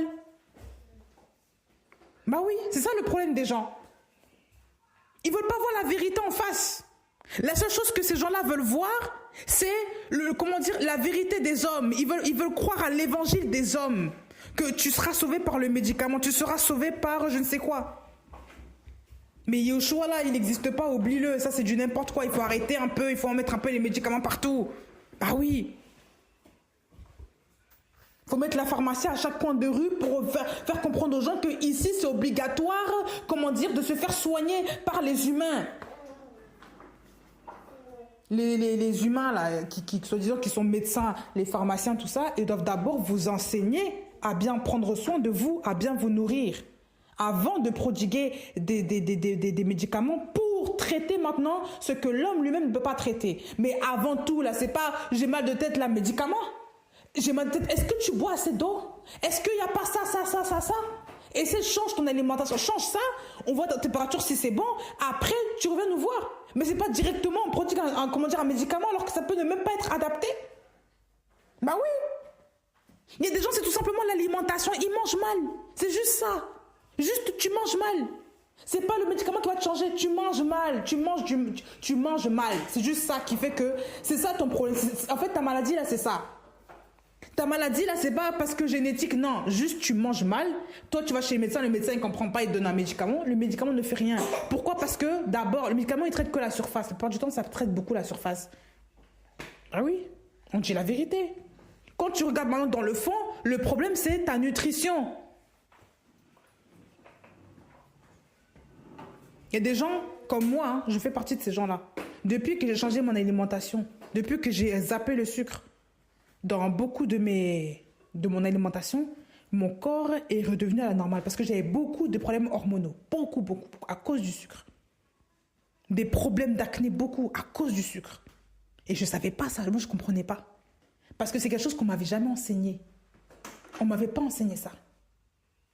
Et un jour, quand j'ai remarqué que, bizarrement, là, j'ai pas une poussée d'acné, j'ai pas une poussée hormonale de boutons disgracieux, tout ça. Et je me suis dit, peut-être que je vais arrêter le sucre. Un jour, quand j'avais arrêté le sucre, j'avais compris ça. Les boutons, il n'y avait pas de boutons, il n'y avait pas de poussée, d'inflammation, trucs comme ça.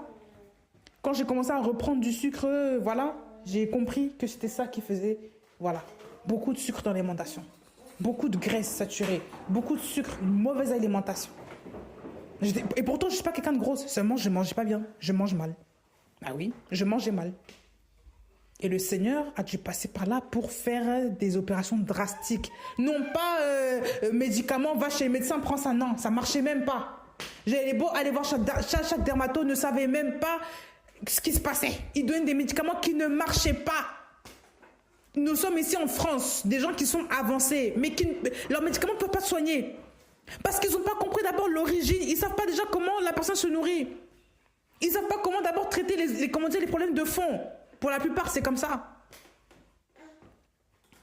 Souvent, le problème là, c'est nous-mêmes. Le problème, c'est pas, la maladie de je sais pas. Non, le problème, parfois, c'est nous-mêmes.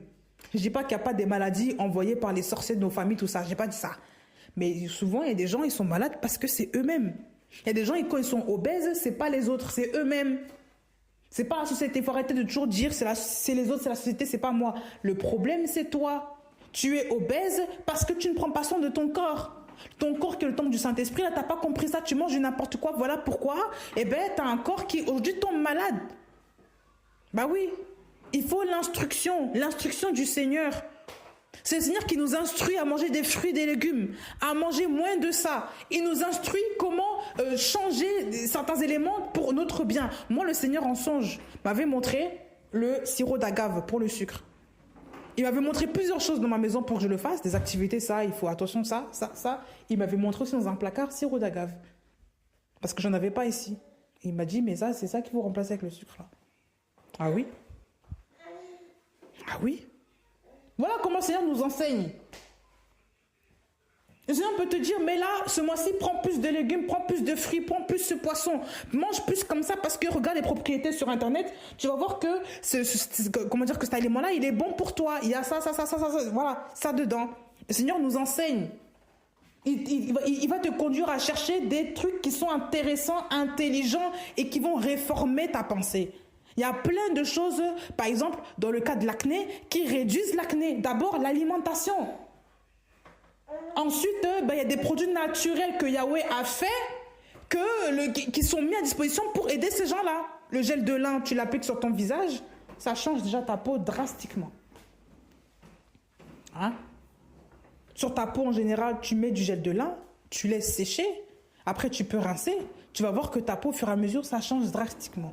La poudre de Nila au Maghreb, en Afrique en général, ou le savon noir au Nila, ça agit puissamment sur tout ce qui est, les problèmes de peau.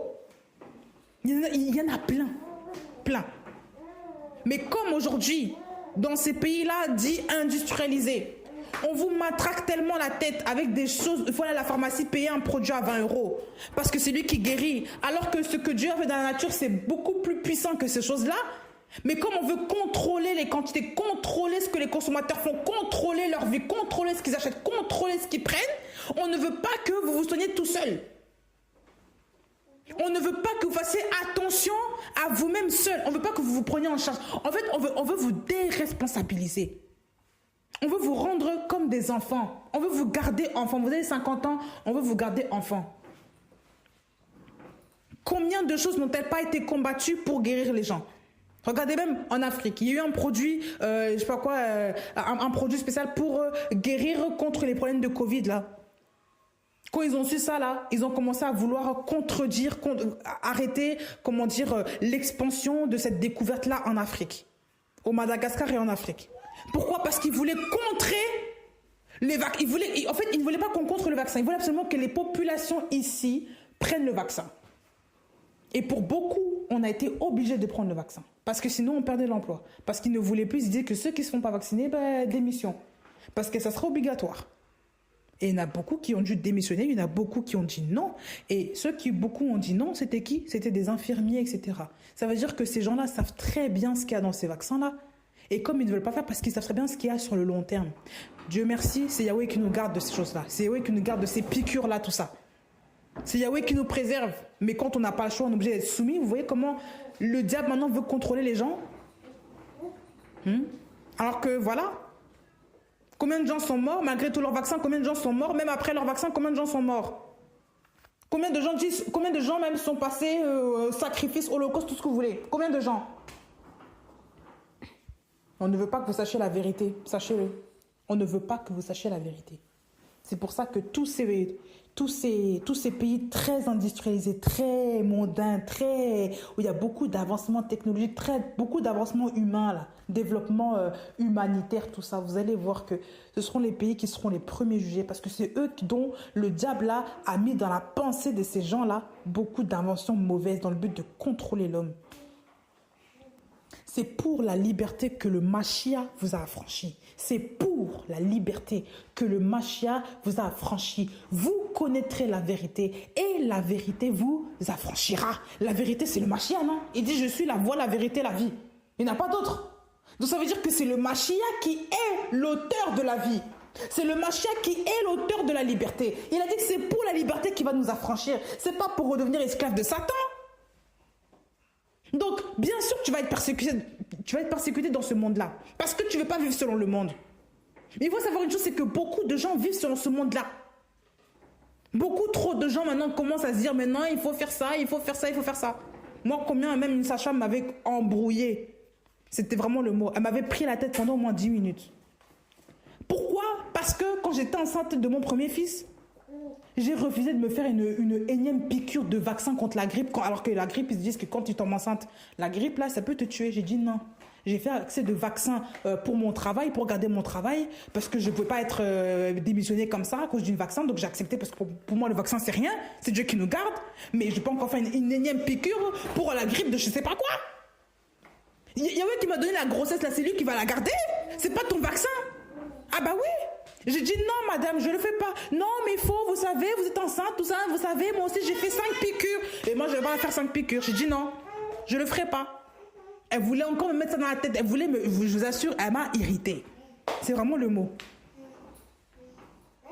Et sachant qu'ils sont très patientes, très gentils, il y en a, elles vont vous prendre la tête. Parce que c'est l'empire du contrôle, l'empire de la domination. Elles doivent vous contrôler parce que c'est comme ça qu'on leur a éduqué. Même les sages-femmes, il y en a beaucoup là, qui vont rendre des comptes. Quand vous prodiguez les pilules du lendemain, là, comme ça en douce, là, quand vous prodiguez les contraceptions stériles, la stérile, là, vous ne vous rendez pas compte de ce que vous faites là. Quand vous enseignez aux gens à ligaturer les trompes, là, ça c'est quoi ça? Qui vous a dit de faire ça? Qui vous a donné l'ordre de fermer, de fermer des choses comme ça? Qui vous a donné l'ordre de faire ça? On a vu dans la Bible là, les chiffras là et les poids là. Des sages-femmes qui n'ont pas marché selon l'ordre du pharaon, qui ont préservé la naissance des enfants, des Hébreux. Des sages-femmes qui sont passés en contre-courant. Et Yahweh les a préservés. Yahweh leur a fait du bien, la Bible dit. Yahweh leur a donné des maisons, etc., etc. Elles n'ont pas obéi aux ordres du roi, aux ordres de Pharaon. Pharaon qui représente aussi le diable. Elles n'ont pas obéi. Lui qui voulait faire des contraceptions forcées là. Tu les tues tous. Elle a dit non. Beaucoup aujourd'hui, combien de sages-femmes aujourd'hui prodiguent des enseignements sur les contraceptions? Enseigne, oui, la femme fait ce qu'elle veut de son corps. Donc toi là même, toi, est-ce que les femmes ne se sont même pas créées elles-mêmes, elles veulent maintenant faire ce qu'elles veulent avec leur corps. Vous êtes des kamikazes. Ah oui? Après, elles vont pleurer parce qu'il y a un cancer là-bas qui tape. Quand vous prenez plein de trucs, médicaments dans votre corps, vous ne savez même pas avec quoi sont composés ces médicaments. Vous prenez un aliment, vous mettez dans la bouche, vous buvez, parce que la personne vous a dit que j'ai diplôme. Qu'est-ce que Yahweh lui vous a dit? Qu'est-ce que Yahweh lui vous a dit? C'est ça le problème. C'est qu'aujourd'hui, l'homme, pour lui, c'est lui son propre chef. Ça, c'est une mentalité qu'il faut enlever. Je suis maître de mon corps, je suis maître de moi-même, je suis mon propre chef. Ça, c'est une mentalité qu'il faut arrêter. Même quand on dit chef d'entreprise, être son propre chef. Non, c'est Yahweh. Même si tu es chef d'entreprise aux yeux du monde, en disant tu fais ce que tu veux là, c'est Yahweh qui est ton chef. Même notre entreprise, c'est lui qui est ton chef. Si tu es chrétien. Sinon, tu es soumis au chef de ce monde. Il n'y a pas quelqu'un qui peut dire je me gère tout seul. Ça n'existe pas. C'est du mensonge. Personne ne se gère tout seul. Même les démons là contrôlent les païens. Qui se gère? Qui? Ce sont des menteurs. Nous sommes dirigés par le Saint-Esprit. Nous sommes conduits par le Saint-Esprit. Le Saint-Esprit ne nous forcera jamais, mais nous sommes conduits par lui. Il va nous influencer pour que nous fassions une chose. Il va nous conduire à faire une chose. C'est lui qui est notre chef. C'est lui notre tête. C'est lui la tête de l'assemblée. C'est lui le chef de l'assemblée. Le chef de l'église. Donc, qui peut dire que je suis mon propre patron ici? Même dans ton entreprise, là, c'est Yahweh qui est ton chef. Ça, il ne faut jamais oublier ça. Beaucoup de gens aujourd'hui se moquent du monde. Ils ont tellement le langage du monde qu'ils se disent que comme je suis mon propre chef, je commençais maintenant à faire ce que je veux, faire ce que je veux. Maintenant, le Seigneur, lui, il passe en deuxième plan. Maintenant, c'est ma vie qui prime d'abord. Toi, tu es qui? Tu n'es que poussière. Si aujourd'hui, il y a une bombe qui éclate chez toi, là, tu es mort. Tu ne peux même pas te préserver toi-même. Tu es chef de qui? Chef de quoi? Voilà le langage du monde. Être son propre chef. Quel chef? C'est Yahweh déjà qui te gouverne. C'est Yahweh qui gère ta vie.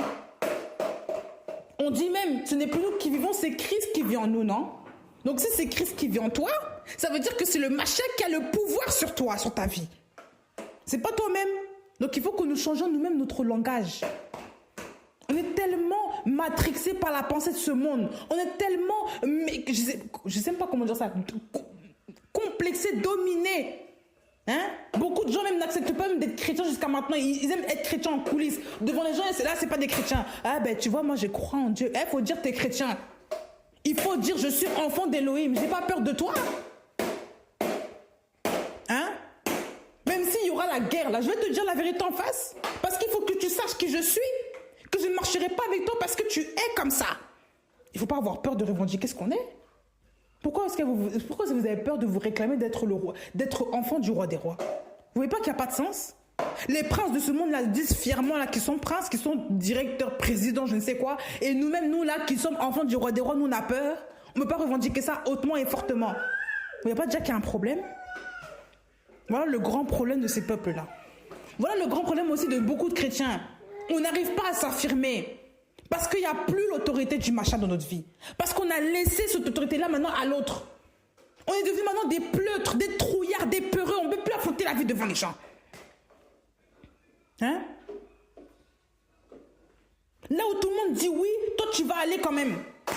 Alors que le Seigneur même n'est même pas dedans, mais toi tu vas quand même aller. Parce qu'il n'y a plus d'identité. Il n'y a plus le fait de savoir que moi là, c'est pas marqué ça dans la Bible, dans le livre de mon père, là, c'est pas marqué ça. Dans les commandements de mon père, là, la Bible en entier, là, c'est pas marqué ça. Pourquoi je suis ça? Voilà comment les gens maintenant vous traînent, ils vous tirent, ils vous le jettent dans le gouffre. Vous êtes là, vous êtes amis avec n'importe qui, vous mangez des sauces n'importe comment. On vous donne des trucs à boire bizarres, vous buvez normalement, vous n'avez aucune connaissance. Pour beaucoup, il y en a qui ne veulent plus la connaissance. Ils ont rejeté la connaissance depuis longtemps. Voilà pourquoi ils prennent encore du n'importe quoi que le monde entier va leur donner. Le monde séculier va leur donner des choses. Ils vont boire ça, ils vont manger ça. Ton patron va te dire de voler, tu vas quand même voler parce que c'est le patron qui a dit. Pour pas perdre l'emploi. Tu n'as pas honte. Après, on se dit enfant du Seigneur, enfant d'Élohim, enfant du roi des rois, fils de je sais pas qui. Arrêtez un peu vos salades là. Arrêtez un petit peu là. Il y en a beaucoup aujourd'hui. Il y a beaucoup trop d'hypocrites. Beaucoup jouent des rôles. Notre père, notre grand frère, notre maître s'appelle le lion de la tribu de Yehuda. Il s'appelle pas le, comment dire, je sais pas quoi, Non, honnêtement. Ce n'est pas un pleutre. C'est un lion. Beaucoup de gens veulent se cacher toujours derrière des images de je ne sais quoi. Parce qu'il n'y a plus l'autorité du lion de la tribu de Juda en eux. Il n'y a plus de ça. Voilà le grand problème de beaucoup de chrétiens. Il n'y a pas d'identité. Il faut revenir vers ton Père. Parce qu'il y en a qui se cachent derrière des casquettes juste pour ne pas être persécutés. Or que la persécution est le lot de tous les chrétiens, je le redis. Donc si tu veux vivre pieusement dans ce monde-là, ben, tu seras persécuté, c'est ce que la Bible dit. Hein. Si quelqu'un veut vivre pieusement dans ce monde, il va être persécuté parce que sinon tu ne peux pas. Sinon ça veut dire sinon ça voudrait dire qu'il va falloir te conformer à ce siècle présent. Tu n'as pas le choix. Tu n'as pas le choix de suivre la voie d'Élohim quand tu es enfant d'Élohim. Sinon, tu vas aller comme les autres là en enfer. Ah ouais. Combien de gens déjà doivent comprendre ça? Combien de gens doivent déjà comprendre ça? Quand on est enfant d'Élohim, on ne peut pas commencer à marcher avec les gens du monde, dire ok, on frappe la main, normal, open bar, on va n'importe où, on fait... Non mais excusez-moi, oh, on est où? Déjà en tant qu'enfant d'Élohim, tu dois marcher avec des gens comme toi. De la même race d'Élohim. Je ne parle pas de race physique, de la race d'Élohim, la race des enfants du Seigneur. Ça veut dire que s'il s'agit de se mettre à faire une collaboration avec quelqu'un, des affaires avec quelqu'un, le mariage avec quelqu'un, je ne sais pas quoi, quelle que soit la chose, si tu dois être en alliance avec quelqu'un, ça doit être avec un enfant d'Élohim, pas avec un fils du monde, pas avec, comment dire, des Bélial, des je ne sais pas quoi là, non. Hein? Avec un enfant d'Élohim. Je ne dis pas qu'il ne faut pas parler avec les païens, mais tu ne veux pas marcher, être en association, être en alliance avec une personne qui n'est pas d'Élohim. Ça, c'est pas possible. Ça, c'est déjà quelque chose, ça, c'est déjà une chose là, qui n'est pas normale. Ce n'est pas normal. Beaucoup de gens déjà ne saisissent même pas déjà ces enseignements-là. Ils ne veulent pas l'entendre. Parce que pour eux, ben, il faut vivre comme on veut. Mais le Seigneur revient bientôt. Ça veut dire qu'il faudra redoubler de vigilance. Redoubler d'attention, redoubler parce que le malin là il est plus que rusé, il n'est pas content. Il sait très bien que le machin revient. Regardez toute la guerre qui se passe en ce moment là, en Israël, Palestine, tout ça. Regardez tout ce qui se passe. Les États-Unis maintenant qui commencent à parler, l'Iran, tout ça qui commence à parler, la Russie qui commence à parler. Regardez tout ce qui se passe. Le machin n'est plus loin. Mais beaucoup de gens dorment. Beaucoup de gens ne veulent plus entendre le message de la vérité. Voilà pourquoi aujourd'hui il y a beaucoup de gens aujourd'hui qui sont persécutés parce qu'il y a beaucoup de gens qui iront aussi en enfer. Voilà. Parce que ceux-là qui vont s'accrocher, ce sont ceux-là qui vont garder les commandements du Père. Ce ne sont pas ceux-là qui vont marcher sur les coutumes du monde. Donc il faut que nous ayons la vigilance. Il faut que nous soyons vigilants. Le Seigneur revient bientôt. C'est plus l'heure de dormir. Là. Il y a des gens qui dorment. Ils passent leur temps à écouter du n'importe quoi. Il faut faire attention. Arrêtez d'écouter aussi les cancans, les musiques du monde, les musiques controversées, contre machin. Il ne faut pas écouter ça. Le Seigneur revient, il est à la porte là. Il veut voir des gens qui sont réveillés, qui sont avertis, qui sont aguerris, qui travaillent pour son œuvre. Donc écoutez des musiques spirituelles, faites des choses selon le Seigneur. Écoutez des enseignements aussi spirituels. N'écoutez pas les enseignements des charlatans qui vous promettent de matin, midi, soir l'argent, la maison, les bébés, tout ça. Même des trucs parfois que c'est pas ça qui sauve en fait. Vous voyez ce que je veux dire? J'ai pas dit que c'est pas bon d'avoir un mari, c'est pas bon d'avoir une femme, c'est pas bon d'avoir des enfants. Une maison, une voiture, mais est-ce que c'est ça? Est-ce que c'est ça pourquoi Dieu t'a sauvé là?